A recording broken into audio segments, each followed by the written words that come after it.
Nogniwan te ankichiwa hixkamo nokeh nikchashiyek xonokampi amo chantzin nehki achinia niktamaka noyolo pan itahtol yeh atikitah yeh nepa onahko aman pues aman yahkeh achi wan noknimeh achi neh nimonechikoh achi pues neh niyolpaki.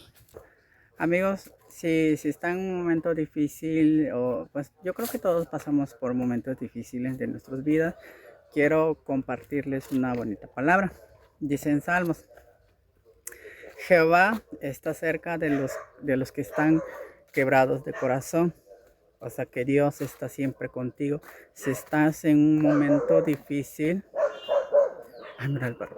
Si estás en un momento difícil, Dios, mira, la señal de que Dios está con nosotros, siempre va a estar ahí contigo, así que no te sientas triste. Que Dios me los bendiga. Pues ni mis neki, nos estamos viendo en el próximo video. Adiós.